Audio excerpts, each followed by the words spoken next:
दोस्तों नमस्कार। अच्छे दिन आएंगे ये नारा कौन भूल सकता है। और एक बरस के बाद मेरा देश बदल रहा है, यह भी कौन भूल सकता है।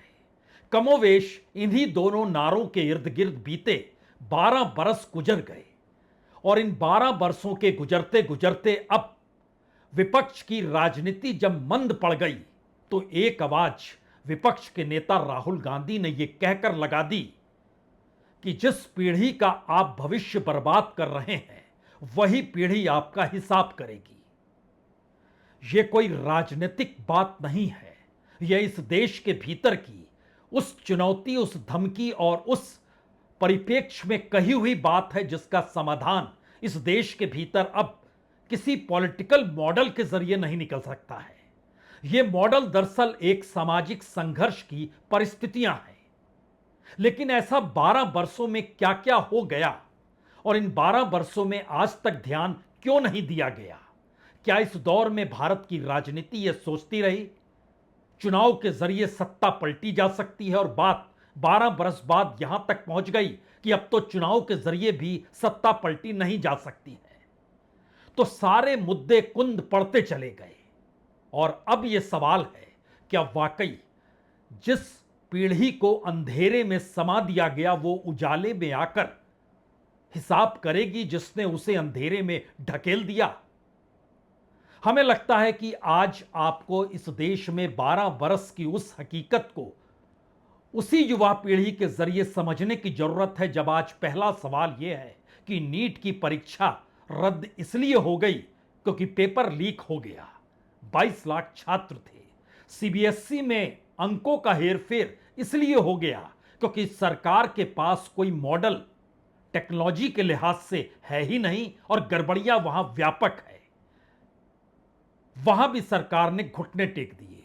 जो स्टेट सर्विस कमीशन है वो बार बार परीक्षा रद्द और पेपर लीक के आसरे राज्य दर राज्य सिर्फ युवाओं के संघर्ष, सड़क पर लगते हुए नारे और उन नारों पर बरसती हुई पुलिस की लाठियों में ही खो गया।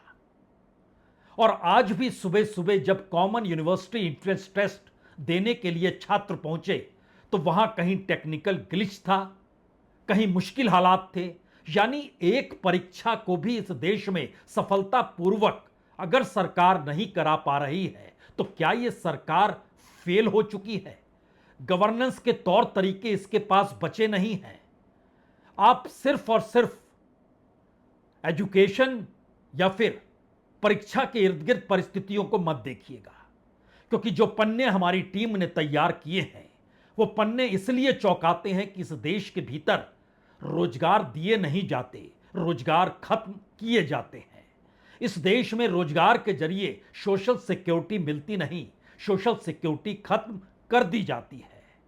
इस देश के भीतर अब कोई भी परमानेंट नौकरी नहीं पा सकता, उसको कॉन्ट्रैक्ट पर रखा जाएगा। यह हम सरकार का जिक्र कर रहे हैं, सेंट्रल गवर्नमेंट एम्प्लॉइज का जिक्र कर रहे हैं, और इन सब के बीच अब उनकी अपनी भविष्य की सिक्योरिटी को लेकर सरकार इतनी चिंतित है कि उसने अब पल्ला पूरे तरीके से झाड़ लिया। और इन 12 वर्षों के भीतर इस देश के भीतर जो सरकारी उपक्रम के तहत लगभग 103 इंडस्ट्रीज चल रही थी वो सभी प्राइवेट सेक्टर के हवाले कर दिया गया और प्राइवेट सेक्टर ने उससे भरपूर मुनाफा बनाया और सरकार ने यह कहकर बेचा कि दरअसल यह घाटे में है, हमारे पास पैसा नहीं है। इसीलिए इस देश में रिफॉर्म जो सबसे बड़ा शुरू होता है वो बैंकों के मिलन का समारोह की तर्ज पर इस देश में रिफॉर्म होता है। यानी बैंकों को मिलाया जाता है, कई बैंकों को मिलाकर एक बैंक का नाम दिया जाता है। तो आइए एक एक पन्नों को खोलिए। 2014 में जब प्रधानमंत्री नरेंद्र मोदी बने उस समय इस देश में बैंक में काम करने वालों की तादाद तकरीबन 12 लाख हुआ करती थी। आज की तारीख में यह 7.5 लाख है। हम सरकारी बैंकों का जिक्र कर रहे हैं, प्राइवेट का नहीं, क्योंकि जब सरकारी बैंक खोखले हुए तो प्राइवेट बैंक को आगे बढ़ाया गया और प्राइवेट बैंक को आगे बढ़ाया गया तो वहां पर नंबर ऑफ एम्प्लॉय भी ज्यादा होने लगे, लेकिन सरकार ने पल्ला झाड़ लिया और कहा यही गया कि दरअसल हम इसलिए बैंकों को मिला रहे हैं जिससे इस देश के भीतर बैंकिंग प्रणाली सुदृढ़ हो जाए। लेकिन सुदृढ़ वो कैसे होगी? जिन बैंकों को मिलाया गया, जिन बैंकों में 4 लाख से ज्यादा इंप्लॉई कम हो गए, उन बैंकों ने हिस्टोरिक तरीके से इस देश में जनता का पैसा कॉरपोरेट और बड़े इंडस्ट्रियलिस्टों को जो सौंपा, वो पूरी संख्या लगभग 10 से 12 लाख करोड़ की है। उसमें से जो पैसा नहीं लौट कर आया वह भी संख्या तकरीबन 10 से 11 लाख करोड़ की है। यानी 1 लाख करोड़ किसी तरीके से कुछ जब्ती करके, कुछ वसूल करके अपना ढांचा दिया रिजर्व बैंक ने कि हमने कुछ तो वसूला, आप बिल्कुल हमारे ऊपर मत चढ़ जाइएगा। 3%, 4%, 5%, चलिए 7% तक आपने वसूली कर ली, लेकिन 93% गायब हो गया। यह है बैंकिंग प्रणाली का एक महत्वपूर्ण सच। दूसरी बड़ी बात, इस देश में जितने भी सरकारी कर्मचारी काम करते हैं उनकी तादाद 2014 में जब नरेंद्र मोदी देश के प्रधानमंत्री बने थे उस वक्त 1,76,00,000 थी। इसमें कोई कॉन्ट्रैक्ट पर नहीं होता था। लेकिन 2026 में जब राहुल गांधी ये धमकी दे रहे हैं कि जिस पीढ़ी का भविष्य आप बर्बाद कर रहे हैं वही पीढ़ी आपका हिसाब करेगी, तो मौजूदा सच यह है कि वो संख्या लगभग 30 लाख तक कम हो गई। भूल जाइए कि आपको 2 करोड़ नौकरी 1 साल में देने का कोई वादा करते हुए अच्छे दिन का नारा लगाया गया था। यह तो मेरा देश बदल रहा है उस तर्ज पर 1,76,00,000 नौकरियों से घटकर इस देश में सरकारी नौकरियां 1,38,00,000 पर आकर खड़ी हो गई। और उसमें भी बड़ी भूमिका केंद्र सरकार की यह रही कि केंद्र सरकार जो उस समय तक लगभग 5% या 7% कॉन्ट्रैक्ट पर शुरू में रखती थी, लेकिन बाद में उसको परमानेंट कर देती थी, यहां खेल उल्टा हो गया। इस वक्त सरकार के पास जो कर्मचारी हैं उसमें लगभग 42% कॉन्ट्रैक्ट पर हैं। और उन कॉन्ट्रैक्ट पर देने का मतलब यह है कि अब उनको किसी भी तरीके से रिटायरमेंट के बाद कोई सुविधा नहीं देनी होगी। और इतना ही नहीं, सरकार के कामकाज का तरीका वह भी सेंट्रल गवर्नमेंट में इस तरीके से बनाया गया कि जो रोजगार आपको कॉन्ट्रैक्ट पर भी मिल रहा है उसमें आप अपने डिपार्टमेंट को लेकर कैसे कमाई कर सकते हैं, ये आपको खुद उपाय करने हैं। हमसे पल्ला झाड़ लीजिए, हम आपको वेतन भी नहीं देंगे, खुद अपना वेतन आप निकाल लीजिए। यानी बात सिर्फ यूनिवर्सिटीज के वीसी और प्रिंसिपल तक नहीं रही कि हम आपको पैसा नहीं देंगे, ये बात तो अब सरकारी कर्मचारियों के भीतर भी जाकर समा गई। ये एक नया मॉडल आता है, यानी बैंकों में नौकरी कम हो जाती है, इन सब के बीच सरकारी कर्मचारियों की नौकरियां कम होते होते कॉन्ट्रैक्ट की दिशा में बढ़ जाती है। इस दौर में रेलवे में भर्ती जो सबसे ज्यादा हुआ करती थी वह पिछले यानी 2014 से पहले की तुलना में सिर्फ 12% हो पाती है। यानी उस समय अगर 100 भर्तियां होती थी तो अब 12 भर्तियां होती है। जो स्टेट पब्लिक सर्विस कमीशन है उसकी हालात इसलिए खस्ता है, वो नौकरियों पर रखे तो किसे रखे और काम कराए तो क्या कराए।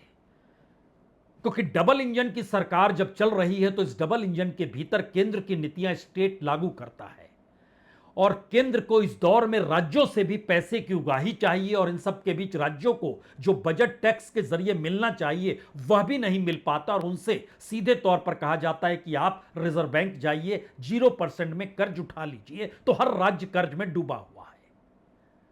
अब राज्य जब कर्ज में डूबा हुआ है और उसके पास कोई काम नहीं है, काम सेंट्रल गवर्नमेंट बतलाती है, उसी हिसाब से वो पैसा अपना बजट उसी के अनुकूल दे देती है। यानी सेंटर की योजना के तहत स्टेट गवर्नमेंट्स को काम करना पड़ता है। तो वो किसकी भर्ती करे और क्यों करे? परीक्षा खत्म, पेपर लीक हो या कुछ हो, वो एक कमाई का एक अलग जरिया हो सकता है। लेकिन इस दौर में सिर्फ इस बात पर ध्यान दीजिए कि कहीं भी कोई भी परिस्थिति बच नहीं पा रही है। एक वक्त जब कंप्यूटर आया था तो इस देश के भीतर जो क्लर्क्स की भर्ती होती थी उस पर गाज गिरी थी, लेकिन वो क्लर्क की भर्तियां थी, 12th पास और 10th पास को नौकरी लग जाती थी। मौजूदा वक्त का सच यह है कि इस देश में 100 ग्रेजुएट होते हैं तो उसमें 40 के पास काम ही नहीं है। और हमारी टीम ने बताया कि दरअसल मुश्किल इतनी बार नहीं है। जो 100 ग्रेजुएट होते हैं, एवरेज उनकी कमाई 12 से 18 हजार रुपए महीने की है। उसमें से हो सकता है कुछ ग्रेजुएट 20 हजार पाते हो, 25 हजार पाते हो, 50 हजार पाते हो, लेकिन कुछ ग्रेजुएट 5 हजार और 6 हजार की नौकरियां भी करते हैं।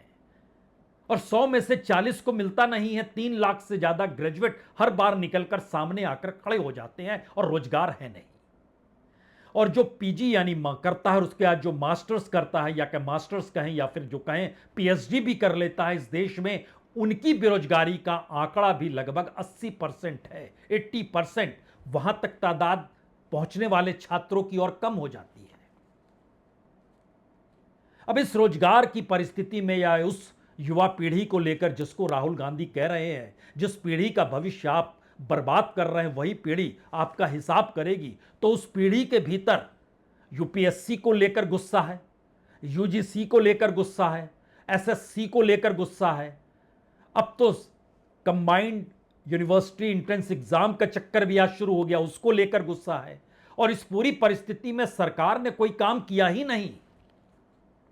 कंप्यूटर तो अच्छा था कि सरकार की निगाहों से बचकर इस देश में एंट्री कर गया, लेकिन आर्टिफिशियल इंटेलिजेंस, इस दौर में हमारे पूरे एजुकेशन में जो प्रोफेशनल्स थे, उनके सामने राष्ट्रीय और अंतर्राष्ट्रीय तौर पर आर्टिफिशियल इंटेलिजेंस का सबसे बड़ा खतरा मंडरा रहा है। और जब इतना ज्यादा खतरा इस रूप में है कि नौकरियां जा रही हैं प्रोफेशनल्स की, सरकार के पास कुछ कहने को नहीं है। जी नहीं, बहुत कुछ कहने को है। हम आपको एक मंत्री से मिलवाते हैं। ये मंत्री हैं जितेंद्र सिंह, पीएमओ में ही हैं। कच्चा चिट्ठा बतलाते हैं और इनके डिपार्टमेंट के जरिए एक और सच सामने निकल कर आया कि इस देश में सब कुछ ठहरा हुआ है, रुका हुआ है। सारे प्रोजेक्ट्स रुके हुए हैं, पैसा बढ़ रहा है, पैसा बच नहीं पा रहा है। क्या करेंगे हम, उसको बताएं। उससे पहले जब हम आर्टिफिशियल इंटेलिजेंस का जिक्र कर रहे थे, तो इन मंत्री महोदय का कहना है कि देखिए, इससे पहले हमारे पास शिकायतें आती थी, हम तो इतने शानदार तरीके से काम करते हैं कि अब जो शिकायतों का निदान 60-70 दिनों में होता था, अब हम 10 से 12 दिन में कर लेते हैं। और शिकायतें जो पहले कुछ चंद आती थी, अब 20 से 30 लाख शिकायतें आती हैं, लेकिन हम सब चीज सुलझा लेते हैं, क्योंकि हम प्रधानमंत्री मोदी की अगुवाई में इस देश को चला रहे हैं और यह देश बहुत शानदार तरीके से चमक रहा है। तो ग्रीवेंस रिड्रेसल का ये आलम था सन 2014 से पहले कि केवल यहाँ पर 2 लाख शिकायतें दर्ज होती थी प्रति वर्ष। आज उसकी बढ़कर के संख्या 25 से 30 लाख होगी। कारण ये कि we have been prompt, we have been following timelines, we have been responsive. और हमने एआई का भी भरपूर इस्तेमाल किया। अनेकों प्रदेशों ने भी हमारे इस मॉडल को अपनाया। अब तो दूसरे देश भी इसको स्टडी करने आ रहे हैं, मालदीव, मॉरिशस, अफ्रीका इत्यादि इत्यादि। और जब हमें ये लगा कि आर्टिफिशियल और हमारी शिकायतों का निवारण का औसतन समय हुआ करता था 60 दिन, 65 दिन, आज घट करके वो 12-13 दिन हो गया। और हमें लगता है कि आने वाले समय में 1 सप्ताह के भीतर हर शिकायत को डिस्पोज ऑफ कर दिया जाएगा। जाहिर है लुटियंस की दिल्ली में लाल दीवारों के भीतर एसी की हवा चल रही है, गाड़ियों का रेला आपके साथ चलता है, विशेषाधिकार तबके में आप आते हैं, आप मंत्री हैं, और उसके बाद इस देश की जमीन पर जो तप रही है, जहां पर बेरोजगारी है, जहां पर डिग्री हाथ में है लेकिन कोई काम नहीं है, और तो और इस देश का बेसिक इंफ्रास्ट्रक्चर भी आप ही के प्रोजेक्ट के तले इस देश में मुश्किल हालात पैदा कर चुका है। जरा सोचिए, इस देश में पावर के क्षेत्र में 100 में से 54 प्रोजेक्ट अटके पड़े हैं। उन 54 में से 27 प्रोजेक्ट पर तुरंत नजर है सरकार की, लेकिन वो फंसे हुए हैं। उस फंसे हुए प्रोजेक्ट की ओरिजिनल कीमत 30,675 करोड़ की है, और वो आज की तारीख में अटके हुए हैं, तो उसकी कीमत बढ़कर हो गई 42,326 करोड़। और जब तक ये पूरे होंगे, अगर आज से एनालिसिस कर रहे हैं, जिस तेजी से काम चल रहा है उसी तेजी से काम चलते रहे, तो भी 50,000 करोड़ तो हो ही जाएगा। सरकार का डाटा कहता है 49,245 करोड़। ये पावर का जिक्र हमने क्यों किया? क्योंकि पावर प्रोजेक्ट बड़ी तादाद में हिमालय की गोद में लगातार सरकार लगा रही है। बड़े बड़े पहाड़ों को छेद कर रही है, उस जगह पर छेद कर रही है जहां पर एक दो नहीं 17 नदियां बहती हैं, उनकी कई उपनदियां हैं। और वहीं पर संकट अगर पानी का हो जाए तो क्या होगा। हम आपको एक दृश्य दिखलाते हैं। यह दृश्य है देवप्रयाग का। रात के अंधेरे में हाथों में मशाल लेकर पूरा गांव इसलिए निकल पड़ा क्योंकि पीने का पानी तक नहीं है। किस जगह पर? जहां हिमालय की गोद में जो गांव बसे हुए हैं, जहां से नदियां निकलती हैं, पूरे देश के भीतर अनाज पैदा होता है और यह देश पानी पीता है, उसके ठीक नीचे जो गांव है वहीं पर पानी नहीं है। इसीलिए यह विरोध है। इस समय आप देख रहे हैं श्री खाल में पानी ना आने के कारण इस समय यहाँ पर देख रहे होंगे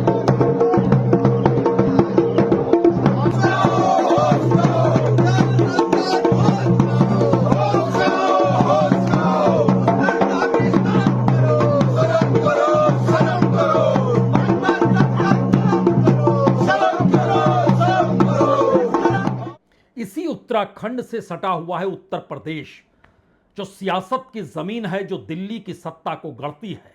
आज ही वहां पर 10% टैरिफ बढ़ा दिया गया बिजली बिलों को लेकर, जो अगले महीने से लागू हो जाएगा।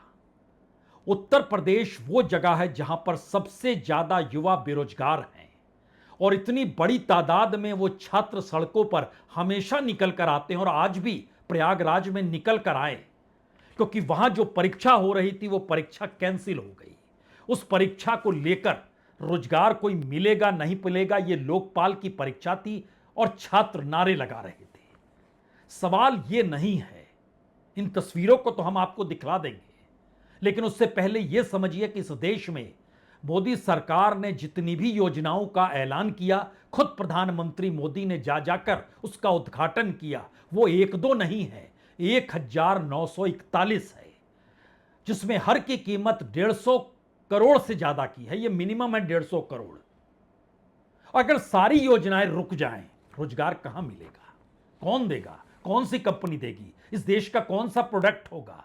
इस देश के भीतर कौन सा इंफ्रास्ट्रक्चर होगा? शायद इसीलिए राहुल गांधी ये कह रहे हैं, जिस पीढ़ी का भविष्य आप बर्बाद कर रहे हैं वो पीढ़ी आपका हिसाब करेगी।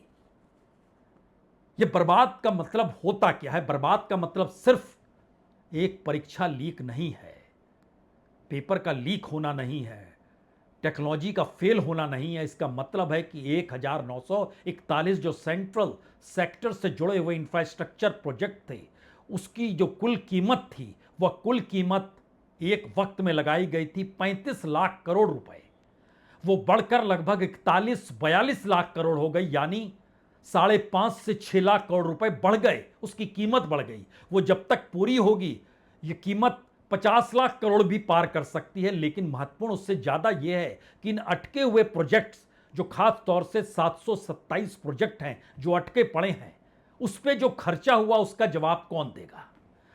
मुश्किल यह है कि इस दौर में जो तमाम प्रोजेक्ट्स थे उस पर लगभग 20 लाख करोड़ रुपए खर्च भी कर दिए गए। वो पैसा कहां से आ रहा था? इसी देश का पैसा था, टैक्सपेयर का पैसा था, इस देश के बेसिक इंफ्रास्ट्रक्चर से निकाला गया पैसा था। एक विजन सरकार का था, वो इंफ्रास्ट्रक्चर पर काम कर रही थी, लेकिन कमाई किसकी हो रही थी? सरकारी उपक्रम अब कोई ठेका नहीं लेते हैं। उनके पास एक नया मॉडल है मोनेटाइजेशन का, वो प्राइवेट सेक्टर के हाथों से चलता है और हर चीज उसके हाथ में है। आप सोच रहे होंगे अच्छा, अलग अलग क्षेत्रों में, तो अलग अलग क्षेत्रों में जो प्राइवेट सेक्टर के हाथ में जो प्रोजेक्ट्स हैं उनको जरा एक क्षण के लिए देख लीजिए। जो हमने आपसे 727 प्रोजेक्ट का जिक्र किया, उसमें 282 प्रोजेक्ट जो पूरे तरीके से फंसे हुए हैं। उन फंसे हुए प्रोजेक्ट्स का सच ये है कि उस पे जो खर्चा आएगा वो बढ़ जाएगा। बढ़े हुए खर्चे का हिसाब किताब वो प्राइवेट सेक्टर देगा, उसको सरकार देगी। सरकार आने वाले वक्त में बताएगी कि किस तरीके से हालत खस्ता है, तो हमको लोन लेना पड़ेगा, हम वर्ल्ड बैंक से पैसा ले लेंगे, उसको फिर कर्ज देते रहेंगे, जो अभी कर रहे हैं। इसीलिए तो 50 लाख करोड़ का कर्ज बीते 12 वर्ष में बढ़ते बढ़ते 250 लाख करोड़ को भी पार कर गया। अब आप सोचिए कि जो रेलवे के प्रोजेक्ट्स हैं उसमें तुरंत जो प्राइवेट सेक्टर के हाथ में काम है वो 89 प्रोजेक्ट्स को लेकर है।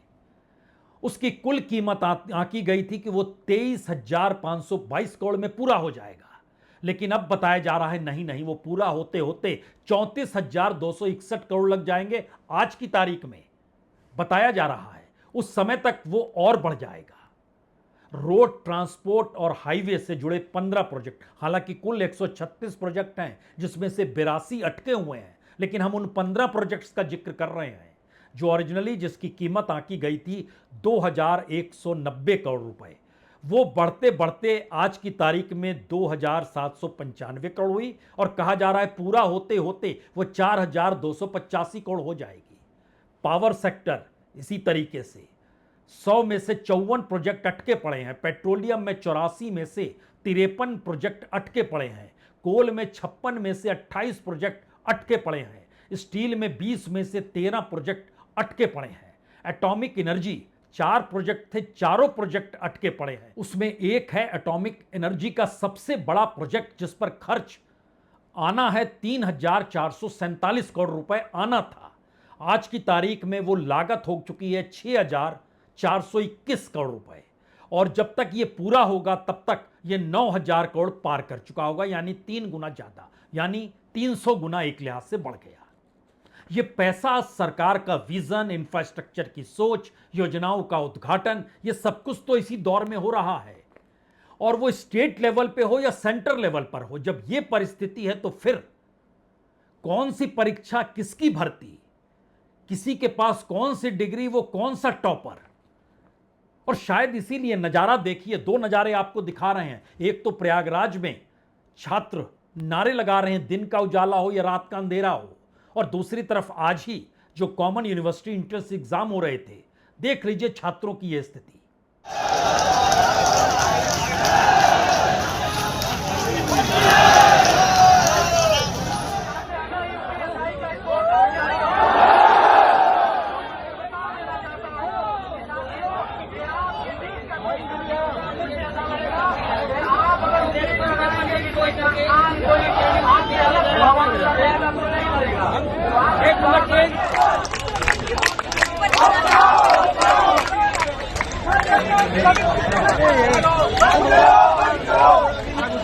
भाई ये करके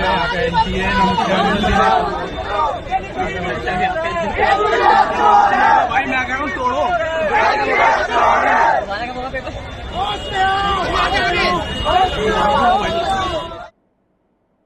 तो क्या इसीलिए राहुल गांधी कह रहे हैं जिस पीढ़ी का भविष्य आप बर्बाद कर रहे हैं वही पीढ़ी आपका हिसाब करेगी? क्योंकि इस दौर में हमारी टीम जब काम कर रही थी तो उसने बताया कि अगर आप सिर्फ 16 मेगा प्रोजेक्ट जो डीले चल रहे हैं, अगर ये पूरे हो जाते तो इसके जरिए वहां पर काम में अगर तेजी होती तो जितने रोजगार मिलने चाहिए उसको आप एक क्षण के लिए इसलिए भूल जाइए क्योंकि ये मेगा प्रोजेक्ट जो 16 थे उससे जुड़े हुए लोगों की तादाद लगभग 2.5 लाख से ज्यादा रोजगार की पैदा होती। लेकिन ये अटक गए। ये कब पूरे होंगे कोई नहीं जानता। इसमें रोड ट्रांसपोर्ट से जुड़े 6 मेगा प्रोजेक्ट हैं, पावर से जुड़े 5 मेगा प्रोजेक्ट हैं, रेलवे से जुड़ा 1 मेगा प्रोजेक्ट है, स्टील से जुड़े 2 मेगा प्रोजेक्ट हैं, एटॉमिक एनर्जी से जुड़े 1 मेगा प्रोजेक्ट है और पेट्रोलियम से जुड़ा 1 मेगा प्रोजेक्ट है। और इसी दिशा में अगर सरकार कहीं आंकड़े जो हम आपको बतला रहे हैं कि 1,941 ऑनगोइंग प्रोजेक्ट जो इंफ्रास्ट्रक्चर से जुड़े थे जिसकी ओरिजिनल कॉस्ट 35-36 लाख करोड़ थी जो बढ़कर 41-42 लाख करोड़ हो चुकी है और पूरा होते होते ये 50 लाख करोड़ को पार कर जाएगी, तो उससे ज़्यादा महत्वपूर्ण जो हमने आपसे शुरू में कहा उस पर जो खर्च 20 लाख करोड़ का हो चुका है, यह दरअसल इसलिए दिखाने के लिए होता है क्योंकि पॉलिटिकल तौर पर यह देश कितना बदल चुका है, यह मैसेज होता है। इसीलिए उद्घाटन होता है, इसीलिए प्रधानमंत्री की यात्राएं होती हैं, इसीलिए इसके जरिए अलग अलग चुनावों में बताया जाता है कि देखिए वह योजना पूरी हो गई, वो योजना चल रही हो रही। पूरी कोई नहीं हुई, सब चल रही है और इन चलती योजनाओं पर पैसा भी खर्च हो रहा है। यह दरअसल पॉलिटिकल प्रोपेगेंडा का एक पॉलिटिकल इकोनॉमिक एस्पेक्ट होता है। जिसमें प्राइवेट सेक्टर ही इस देश में, जब सड़कें बनती हैं तो टोल के जरिए लूट लिया जाता है, जब वंदे भारत चलता है तो किसी को समझ नहीं आता है कि दरअसल इस देश में जो जीवन जननी के तौर पर रेलवे की पहचान थी, जो लाइफ लाइन थी, वो एक झटके में उस कॉस्टली सफर में कैसे तब्दील हो गई। आपने कोई बेसिक इंफ्रास्ट्रक्चर तो डेवलप इस देश में सफर के लिए किया ही नहीं है। हर जगह पैसा लेने की परिस्थिति में तो फॉर्म भरने की कीमत भी इस देश में बेरोजगार छात्रों से वसूली जाती है। परीक्षा के समय कह दिया जाता है या फ्री में यात्रा कर सकते हैं, लेकिन यात्रा के लिए ट्रेन उतनी होती नहीं है कि आपको सीट मिल जाए। सीट तो दूर की बात है, आप डब्बे के अंदर घुस जाएं। यह एक बेसिक इंफ्रास्ट्रक्चर है। जो नारा लगा था अच्छे दिन आएंगे, और जो बात हुई थी मेरा देश बदल रहा है, वो बात फिसलते फिसलते यहां तक क्यों आ गई? जब कहा जा रहा है कि जिसका भविष्य आपने बर्बाद कर दिया वही पीढ़ी आपका हिसाब करेगी। क्या यह इस देश में एक टकराव की ऐसी स्थिति है, या फेल हो चुके गवर्नेंस का एक ऐसा रूप है जिसमें अब सरकार के पास देने के लिए कुछ नहीं है सिवाय खुद को बचाए रखने के? यानी सत्ता कैसे बरकरार रहे, इसके लिए इस देश के इंस्टीट्यूशंस को ही क्या सत्ता सरकार ने अपने अनुकूल कर लिया, जिसका आरोप बार बार विपक्ष लगाता है।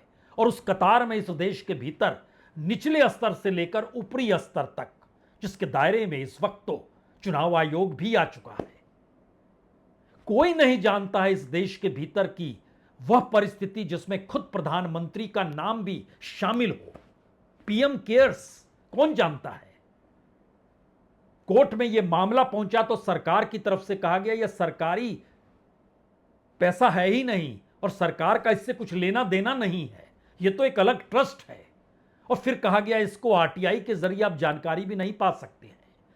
और पहली बार एक ऐसा ट्रस्ट जिसमें सरकार के मुखिया शामिल हो, कैबिनेट मिनिस्टर शामिल हो, उसका दफ्तर भी सरकार के दायरे में हो, लेकिन कोई नहीं जान सकता है। तो जब ऊपरी लेवल पर गवर्नमेंट के स्तर पर यह बात चल रही हो, तब यह सवाल कितना बड़ा है। CBSE, NEET, SSC, CUET, UGC, छात्रों के सामने नहीं, इस देश के सामने कहीं अंधेरा तो नहीं है। और जिस बात का जिक्र हो चला है उसमें एक बात तो तय है, भारत इस वक्त दुनिया के सबसे युवा देश में है।